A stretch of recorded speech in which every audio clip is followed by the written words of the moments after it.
Apple Pies and Other Amends by ToEatAPeach, read by Ella Max Marbella. Chapter 14. Maybe it's the aftershock of their 5-pronged confessions, or maybe it's the bottle of wine she almost finished. Whatever the cause, Hermione feels jittery as Draco leads her from the dining room to the smaller library, where they shared their first tea. He pushes the library doors open and gestures for her to go inside. When she crosses the threshold, she passes close enough to smell his aftershave.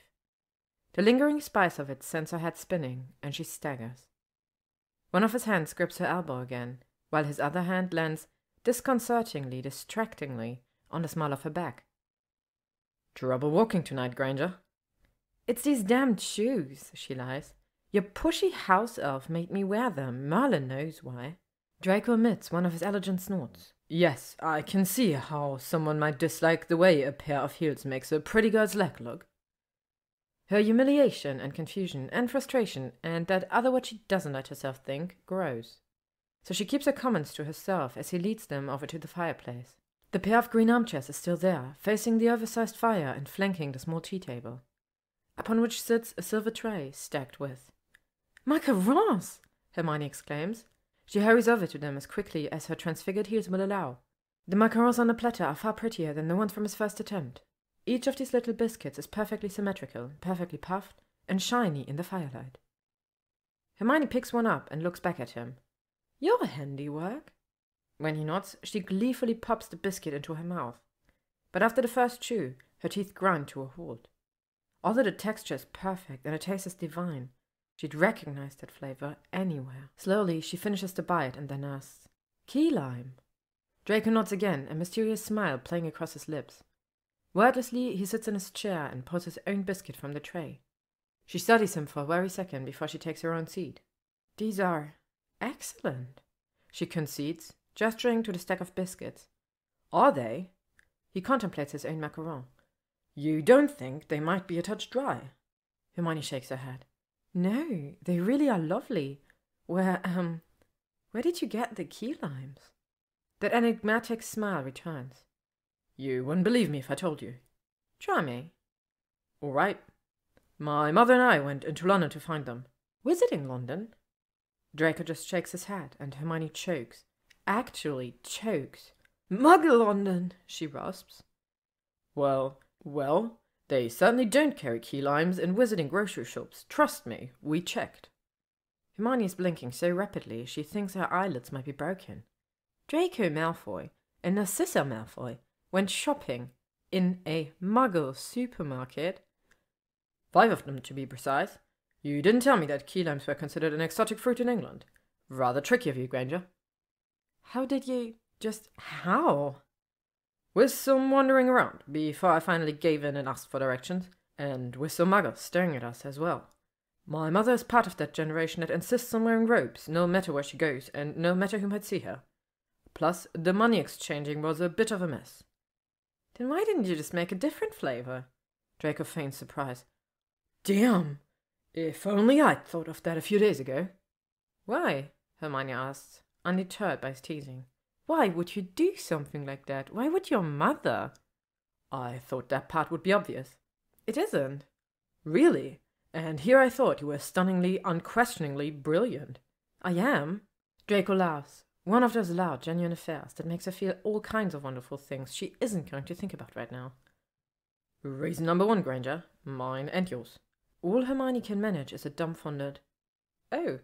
She places another macaron on her lips in an effort to keep from saying aloud the things she's not supposed to be thinking. Draco waves his wand in summons, and his water appears on the table along with her near-emptied wineglass, which reminds her. "Draco," she says quietly, "how long has it been since you've last had a drink? Of alcohol, I mean." He takes a long sip of water, narrowing his eyes as if he has to give it some thought. "Well, let's see. Carry 1 divide by 4. That's 21 days, 22 hours, 17 minutes, and approximately 48 seconds. Not that I'm counting." Hermione balks. Then she begins to rapid math in her head. That was about... "The night before you arrived for our first lesson," he says, saving her the trouble. "I got totally pissed, and I mean totally pissed. A bottle and a half of fire whiskey, stumbling blind, vomiting in the rubbish bin, lying halfway in my tub and halfway out. The kind of piss that makes you ashamed when you wake up, Not that that's any different from the other times I've gotten drunk, but this one was, let's just leave it at bad, without any more details. But you seemed normal that morning, so put together. He shrugs. Over the past 3 years, I've learned how to handle my hangovers. I brew an outstanding sober-up potion and drink about 3 liters of coffee. I did that morning, so I'd be prepared when you arrived. Why, though? Why did you get so drunk that night? Draco flinches, as though what he's about to admit might physically hurt him. Because I was afraid. Afraid? Of what? Of you, I suppose. Me? She squeaks. Yes, you. What you were going to say to me, and what you were going to make me confront about you. About myself, too. And the reason I drank in the first place. Hermione blanches. That was the day you cut your fingers, wasn't it? Draco doesn't respond, but takes another swig of his water. She watches the movement of his lips against the glass, the bob of his throat around the water. Her eyes slide to her glass of wine and then back to him. Why was that the last day you drank, Draco? Why did you pick that day to stop? Because, he says slowly, thoughtfully, as if he's only coming to the truth of what he speaks while speaking it. I was thinking about stopping for the last few months, just because I needed to stop, you know. Just because I was supposed to, at some point. But after that first morning, when we made the pistachio macarons, something changed. Now I want to stop this. I don't want to be numb anymore. Numb? She whispers. I've been drinking to go numb, to stay numb. But now I want to feel. Anything. Everything. I want to be with my friends without seeing them through a haze of booze. I want to have conversations with my parents where they don't yell at me because I can barely stay awake. And maybe I want to feel some other things too. Hermione doesn't ask him to name those other things. Instead, she pulls her wand from its hidden pocket and swiftly vanishes her glass of Cheval Blanc. Observing the charm, Draco raises an eyebrow. Granger, as you pointed out earlier, that's an exceptionally good glass of wine you just vanished.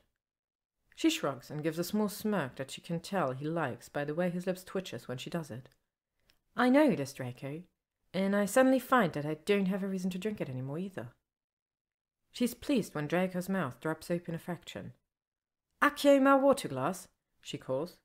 Soon her goblet from the dinner lands on the tea table. She performs an aguamenti to refill it, lifts it towards Draco and cheers, and takes a slow, deliberate drink.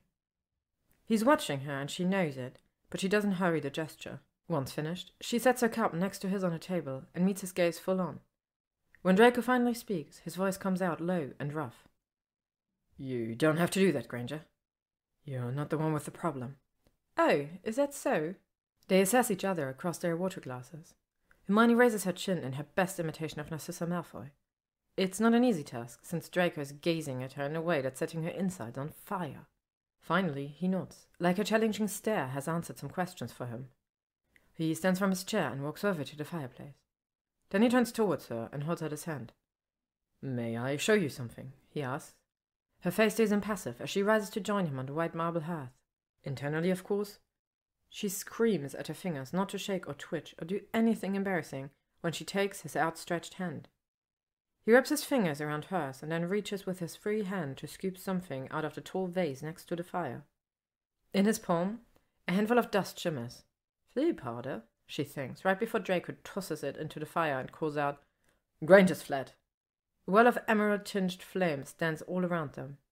The colors shift and fade, until she's staring at what looks exactly like her sofa. In her living room. In her flat. What the? She only has time to utter those 2 syllables before Draco scoops powder from the container next to her own fireplace, flings it at their feet, and calls, Malfoy Manor. Once more they're swirling through the flue network, tumbling magically together until they arrive in the green cloud at the hearth in Draco's library. The 2 trips occur in such rapid succession that Hermione finds herself off balance. She clings to his shoulder for stability, gripping the sooty fabric of his coat, which she releases the minute she regains her footing so that she can swat angrily at him. What was that, Draco Malfoy? She demands, her hands only leaving their assault to ball up into fists on her hips. How the hell did you get access to my flue station? Maybe, he says sheepishly. You sneaky little snake, she shrieks, and goes to swat at him again. He catches her wrist mid-swing, twists it gently so that his thumb is planted on the center of her palm, and holds up his other hand to stop her. "Hear me out, Granger, please." There's a rumble of warning from Hermione's throat, but she does not argue. Draco must understand that this is the only opportunity he'll get to explain himself, because he plunges forward quickly. "Every time you apparate here, you're always green around the gills. Like, it makes you nauseated. I mean, you're good at it, but clearly you don't enjoy it. I noticed that the first time that you came to the manor with the tarts, and it hasn't changed since. So I thought you might prefer the flu instead. I discussed the idea with my parents, and my mother visited the ministry this week for special permission to join our fireplaces." "Your mother?" she interrupts. "Narcissa asked for an exception to your family's restrictions for me?" "And received it, just in the nick of time. As Shacklebolt so delicately put it in his letter this morning, the approval had far more to do with your name than ours. I asked Mavie to perform the connecting charms on your end while you were getting dressed tonight, so I could surprise you, which I now realize was a terrible idea."